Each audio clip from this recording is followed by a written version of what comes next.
De Zuidermarpolder bij Starem is geschikt gebied voor de skriers. Maar dat haar foksen ook in de gaten. Nachts komen ze del om de nesten leeg te heljen. Het gaat maar om 3 foksen, die hield niet weer op de foto staan. Onderzoeker Gerrit Hoekstra had de foto's bestuderen. Eerst was het nog tocht dat kriënde haardierders wezen zoen, maar het binnen de foksen. De Zuidermarpolder is een zaneemde ecologische val. De vogels die zeggen dit gebied eigenlijk van bovenaf ziet het er heel geschikt uit. En ze hebben zin om zich hier te vestigen als het ware. En vervolgens hebben ze hier door de hege predatiedruk weinig succes. En dat is dus een probleem voor dit gebied op zich. Het is een min moeze hier, dus zie je foksen alternatief eten.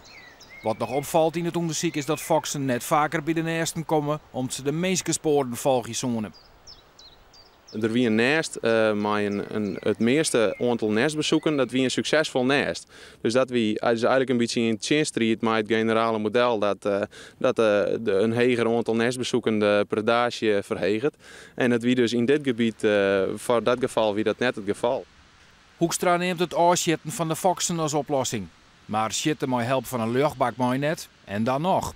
Het is altijd zo, als je ingrijpt in een systeem, dan moet je altijd goed erom denken van als je iets nemen of inbrengen, dan wat de gevolgen daarvan binnen. Het zou ik wijze kennen dat je bijvoorbeeld dat je foksen beginnen te schitten, dat bijvoorbeeld de kraaien meer invloed krijgen. Dus dat is ik van verder onderzoek, daar zou ik verder onderzoek naar komen met. Het Frieske Geel uit op dit stuit foksen bouwen aan, dat foksen niet wenje kennen. Daar worden ze dan vangen en bestrijden.